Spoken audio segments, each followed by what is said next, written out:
발바닥에 보이는 게 수피네이션이거든요. 수피네이션 되고 ER, 그건 익스테널 로테이션이라는 거예요. 이렇게 바깥쪽으로 돌아간다는 얘기. 발목이 발바닥이 보이면서 바깥쪽으로 돌아가는 이 손상이 가장 흔해요.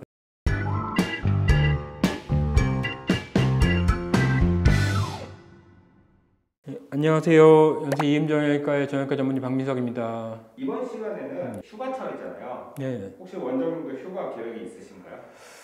예, 휴가를 다녀오진 못했고요. 네, 휴가 계획은 있습니다.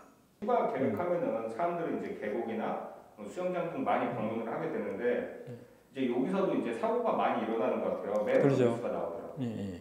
그래가지고 정형외과 선생님 입장에서 보는 여름 휴가 부상. 첫 번째는 생각나는 거는 발목 뛰는 거. 아무래도 이제 수영장이나 계곡 같은 데 가면 바닥이 좀 미끄럽잖아요. 즐거운 마음에 뛰어가시다가 발목을 삐끗하거나 이런 경우 굉장히 많거든요. 염자가 생기게 되면 바깥쪽 인대들이 다치게 돼요. 그래서 바깥쪽 인대가 3개가 있는데 그 중에 가장 앞에 있는 인대, 전거비 인대라고 하는데 이 인대가 많이 손상을 입게 되고요. 그 전부터 이렇게 전거비 인대가 좀 손상돼서 늘어나 있으신 분들이 많이 있거든요. 근데 이런 분들이 발목 접질 때 좀 늘어나 있고 느슨한 전거비 인대가 발목을 못 잡아주니까 이제 틀어지면서 파열되는 경우들이 좀 꽤 있죠. 두 번째는 이거랑도 좀 연관이 좀 있는데요. 이게 좀 이제 심해진 케이스들을 보면은 이제 그다음에 골절이 생기죠. 골절이. 발목은 대부분은 안쪽으로 이렇게 발목이 꺾이면서 발목이 돌아가면서 생기는 골절들이 가장 흔하거든요. 저희 이제 정형외과 선생님들은 다 아는 용어가 좀 SER이라 그래요. 발바닥에 보이는 게 수피네이션이거든요. 폐외거든요. 수피네이션 되고 ER, 그건 익스테널 로테이션이라는 거예요. 이렇게 바깥쪽으로 돌아간다는 얘기.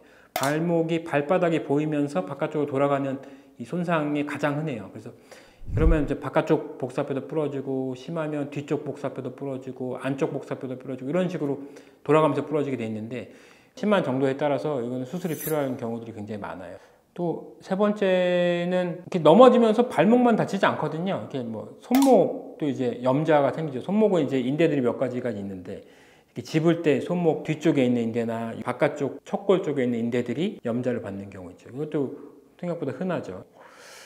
네 번째는 염자랑 비슷하게 다치긴 하죠. 이건 이제 골절이죠. 근데 이거는 젊은 층보다는 젊은 층은 사실 많지는 않고요. 이제 어르신분들이 50, 60대 어르신들이 산행 간다, 여행을 가셨는데 손목이 이제 넘어지면서 손목을 짚었는데 이제 골다공증이 좀 있거나 좀 세게 넘어지면서 손목을 짚었거나 이럴 때 손목 골절이 꽤 흔하게 발생됩니다. 근데 이거는 저는 피크가 있는 것 같아요. 이게 여름철에 이제 야외 활동 많아졌을 때도 잘 다치긴 하지만 겨울에 날씨가 추워지면서 약간 살짝 얼었을 때, 눈 왔을 때 이럴 때도 좀 환자들이 한 번씩 피크로 이렇게 늘 때가 있거든요. 그러니까 이럴 때 좀 많이 넘어지면 다치는 손목 골절. 그리고 하나 마지막은 이게 발목 골절이랑 좀 비슷하게 오셔서 조금 이제 헷갈리는 경우도 있는데 발에 중요한 인대가 하나 붙어 있는 곳이 있는데 그게 5번째 발가락 끝에 쪽이에요. 끝에 쪽. 그거 이제 중족골, 5번째 중족골의 골절이라고 하는데 발을 다칠 때는 다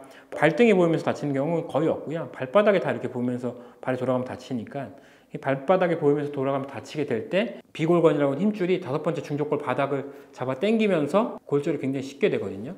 5번째 중족골 바닥의 골절. 정형외과 선생님들은 존스 프랙처, 휴도 존스 프랙처 이런 식으로 얘기하는데 그런 경우가 꽤나 흔하게 있어요. 그래서 손목이나 발목에 생기는 염자 골절들이 여름철에 이제 놀러 가셔서 많이 다치고 오는 이제 큰 부위 중에 하나인 것 같아요. 마지막으로 하나 더 궁금한 게 있는데 이제 의사 선생님들은 놀러 가시면은 이제 지인이나 넘어져서 염자가 생겼을 때 병원에 가시나요? 아니면 직접 치료를 하시나요? 이거는 이런 것 같아요. 요리하시는 분이 집에서 요리하는 건 한계가 있지 않을까요? 집에서 라면 드시지 않을까요? 그분도? 저희도 마찬가지예요. 저희가 엑스레이가 없고 MRI가 없고 초음파가 없고 이러면 현저하게 쓸 수 있는 이제 재료들이 좀 작아지죠. 그러면 저희가 의지해야 될 거는 어떤 경험 그리고 정확히 아픈 어떤 부위는 이런 해부학적인 지식을 알고 있으니까 이런 걸로 경험적인 추측을 하는 거죠. 그래서 저는 발목이 다쳤는데 바깥쪽 발목 중에서도 뒤쪽이 많이 아프다. 이러면 골절 가능성이 꽤 있어요. 근데 앞쪽이 아프다. 그럼 앞쪽에 아까 제가 뭐가 있다 했죠? 정거비인대 그랬잖아요. 정거비인대가 조금 늘어나거나 파열되어 있는 경우가 더 많아요. 그래서 앞쪽이 아프면은 외래 골절이 아닐 가능성이 많고요. 뒤쪽이 아프면은 골절 가능성이 훨씬 많아요. 그래서 그런 경험적인 지식, 그리고 5번째 중족골 바닥은 자주 부러지니까 거기가 눌렀는데 하고 아프다. 압통이 정확히 있다. 그럼 그건 골절 가능성이 굉장히 많습니다. 엑스레이나 이런 장비가 없으니까. 근데 변하지 않는 원칙들이 있어요. 골절이나 염좌에서. 라이스죠, 라이스. 처음엔 쉬게 해야 돼요. 아픈 다친 통증 부위들을 쉬게 하는 거죠. 못 움직이게. 이렇게 기부스를 대거나. 그리고 이제 얼음찜질을 해주죠. 그리고 이제 컴프레션, 좀 피가 차거나 붓기가 좀 안 생기게 좀 눌러놓죠. 그리고 엘리베이션, 높이 올려놓죠. 그래서 라이스인데, 이런 것들은 이제 저희가 이제 알고 있으니 뭐 훨씬 더 적용하기가 좀 편한 게 없고, 근데 다치면 뭐 저도 뭐 아이들이랑 놀러 가서 다치면 현지 그냥 뭐 외국 가서 놀러 가서 다니면 현지 병원 갑니다. 가야 돼요. 엑스레이 찍어서 뭐라도 확실한 게 보여야 되니까. 그리고 뭐 찢어지면 뭐 꼬매야 될 수도 있고, 병원은 무조건 갑니다. 병원 가는 게 가장 확실한 길이니까요. 근데 응급처치들은 뭐 저희가 일반인 분들에 비해서는 조금 더 낫게 하지 않나, 뭐 그런 생각이에요.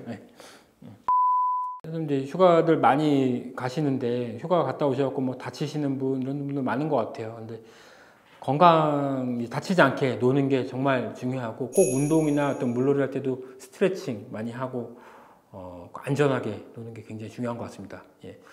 오늘은 여기까지 하겠습니다. 감사합니다. 예.